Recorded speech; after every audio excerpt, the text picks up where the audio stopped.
Freddy Panjaitan. Di video kali ini kita akan membahas hal-hal apa yang harus kita persiapkan untuk masuk di TKJ. Ya, mudah-mudahan dengan penjelasan saya ini Anda bisa tahu persiapannya masuk di TKJ, dan selama menjalani di TKJ kita bisa mengikuti semua pelajaran-pelajaran yang nantinya pelajaran itu kita butuhkan untuk mampu bersaing di dunia kerja.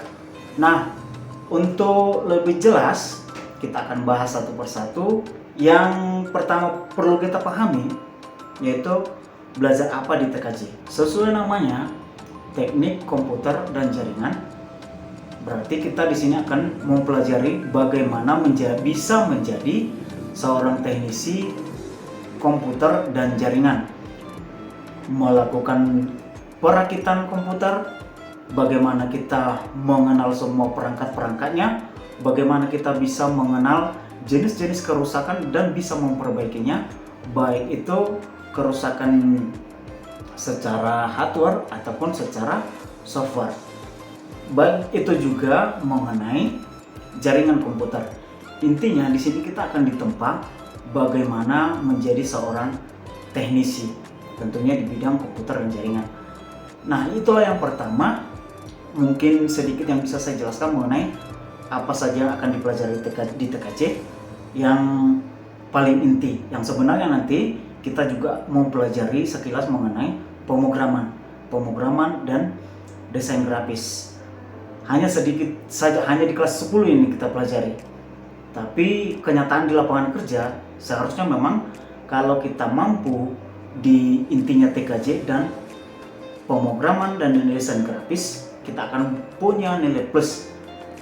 Karena kebanyakan perusahaan dituntut kita multi talenta, mampu di perbaikan komputer dan jaringan, mampu juga di program dan desain. Itu kenyataan di lapangannya nanti. Tapi di TKJ ini kita hanya intinya belajar bagaimana menjadi teknisi komputer dan jaringan. Itu yang pertama perlu kita pahami, yaitu mengenai pelajaran yang ada di TKJ. Kedua, kalau kita sudah paham apa-apa saja yang akan dipelajari di TKJ, kita akan tahu lapangan kerja yang seperti apa cocok untuk TKJ. Lulus nanti kerja kita, lulusan TKJ itu sebagai staff IT. Staff IT itu kerjanya di dalam satu perusahaan. Menurut saya ini semua perusahaan butuh kita yang namanya staff IT. Tugasnya merawat semua komputer yang ada di perusahaan itu, melakukan perbaikan perawatannya, baik itu secara perangkat keras, perangkat lunaknya, dan di jaringannya.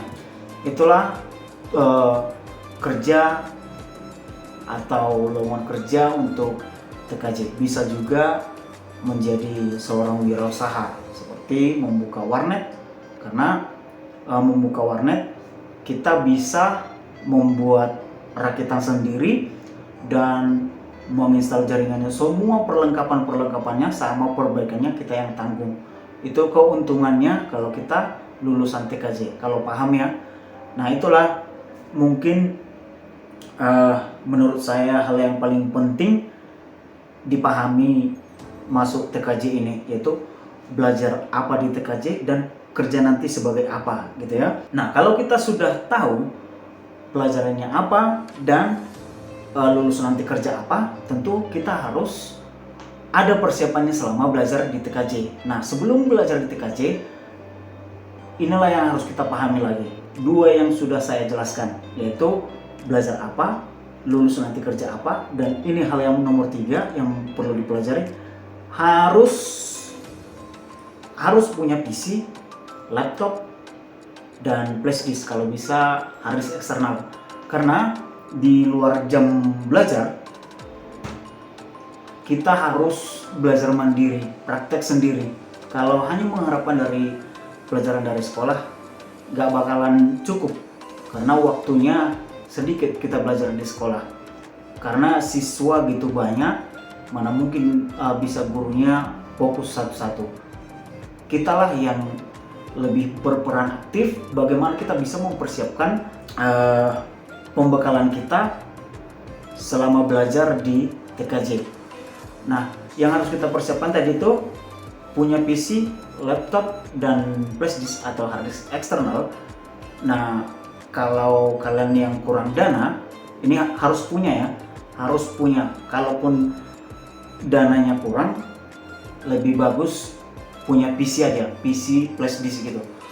Kalau dengan dana beli laptop harga 4 juta, itu nanti kemampuannya kita gunakan beli PC bekas harga 4 juta tadi itu, kita habiskan ke komputer modal 2 juta, itu sudah melebihi kemampuan laptop.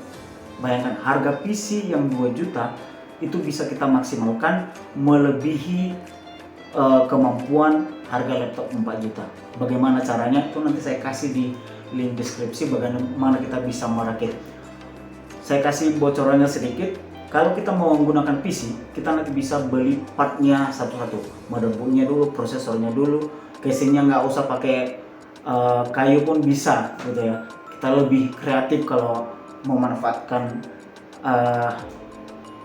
yang ada gitu ya. Kalau beli nanti keluar dana lagi ya. Jadi itu saran saya, kita belilah bekas karena lebih murah dan bukan murahan kualitasnya gitu ya. Saya kasih nanti di link deskripsi bagaimana kita bisa rakit PC dengan murah, bisa nyicil. Nah itu kalau kita sudah punya perlengkapan PC, kalau bisa laptop juga punya, karena kita punya PC di rumah dan kita punya laptop, kita bawa ke sekolah, pelajaran yang di sekolah itu bisa kita sambung di rumah. Contohnya belajar pemrograman yang tidak siap di sekolah, kita lanjut di rumah. Atau belajar desain, edit foto misalnya, menggunakan Photoshop, kita gantung belajarnya di sekolah, kita lanjut di rumah. Sekarang ini belajarnya sangat gampang, menggunakan YouTube, dari tutorial-tutorial yang ada di Google, kita bisa manfaatkan untuk belajar sendiri. Dan karena kalau kita belajar sendiri itu akan lebih gampang kita mengingatnya. Tapi jangan hanya sekali kita coba gagal langsung kita nggak mau ulang lagi karena gagal gitu ya. Ya kalau saran saya, ulang aja terus, ulang hingga nanti kita kebiasaan dan paham gitu. Nah kalau kita sudah punya tadi peralatan-peralatannya, PC atau laptop, kita Oke, baik, kita lanjut.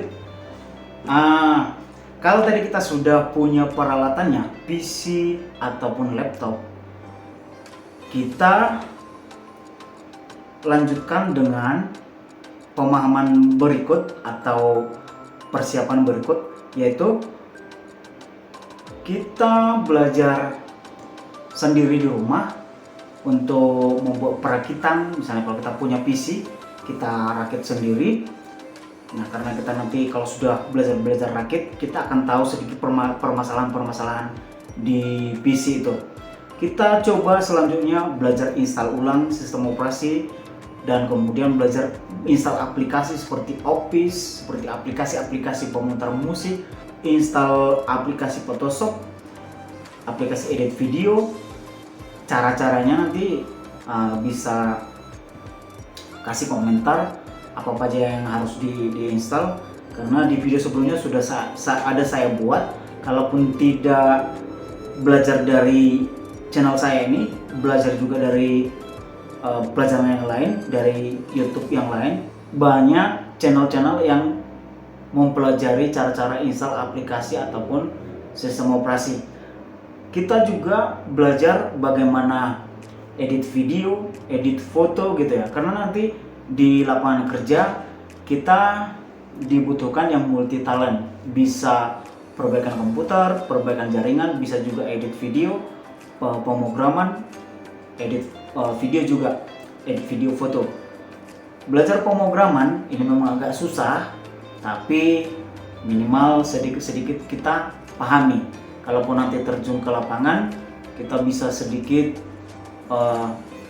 belajar, sudah bisa gitu. Jangan mulai dari nol lagi.